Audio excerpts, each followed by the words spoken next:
Hello, Virgo, and welcome to Soul Guidance with Adriana. I'm a spiritual life coach, and I help you discover and integrate your own unique truth.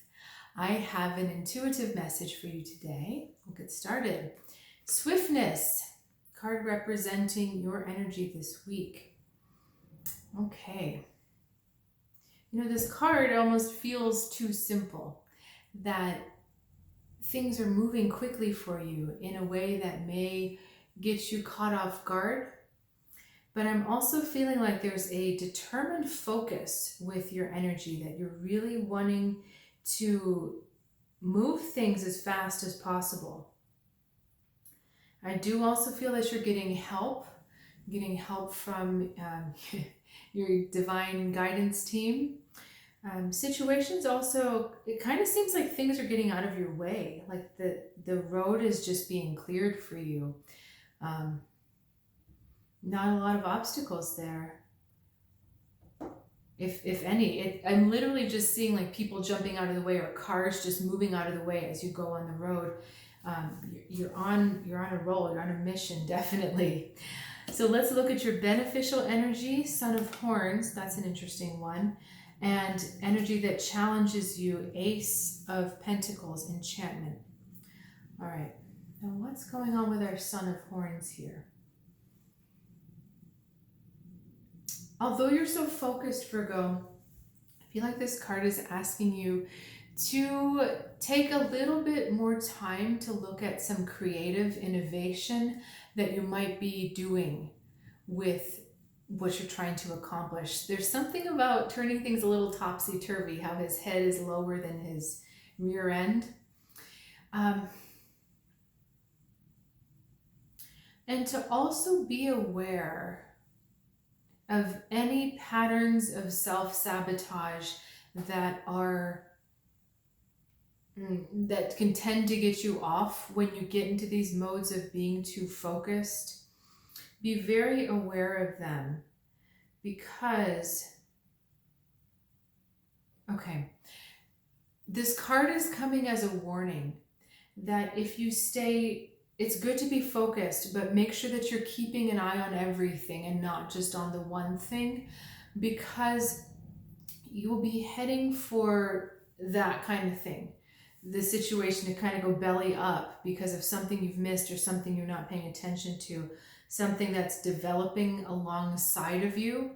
So just keep in your sights the big picture, the whole picture, and allow a little bit more creativity into your approach, a little bit more facility, a little more flexibility in what you're trying to achieve.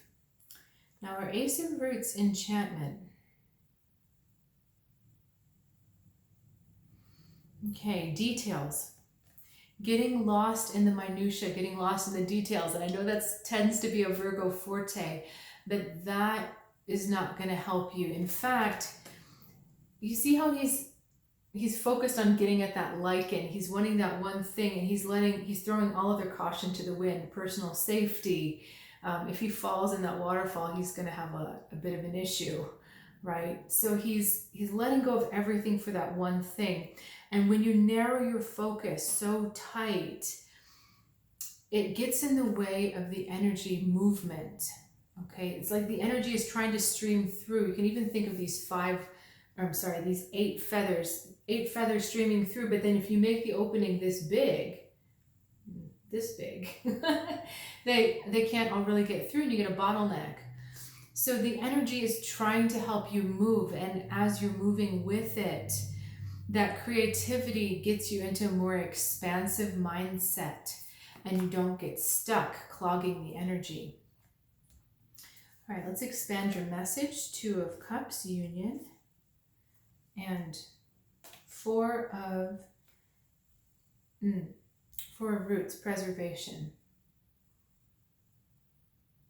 Okay, this combination of cards feels like you're being encouraged to seek out either help or communion or connection with another person, rather than keeping yourself separate here in this 4 of Roots, to really seek out whether it's advice or involvement or engagement with someone, just engaging with another person, there's a perspective that you're going to gain when you bring yourself out of your shell. This is an armadillo. When you bring yourself out of your shell and you actually allow your energy to blend and flow with another's, something new grows. You see that little fern coming up? Something new grows, and it brings, again, a different element to your outlook. It helps to widen the perspective. What I was talking about with the creativity, this helps as well, because you can get so focused and so kind of tunnely, and this is what I'm doing, and you forget to open up. This is closed. He's closing on himself. This is open. They're open in their vulnerability with each other. They're open to the sky. They're open to the heavens, whereas this is closed into the earth. So there's also the chance of more inspiration coming through, more help coming through, if you can open up. And the communion comes through, I believe, another person. I know that it's possible to access, I know it's possible to access these energies from the other side by yourself, but there's something about the joy of communing with another being that is really going to help you open up your energy, open up rather than close down. To get to this space of communing with the other side, with guidance on the other side, often takes us even more inward. And it just doesn't seem like that's the path for you this time, Virgo.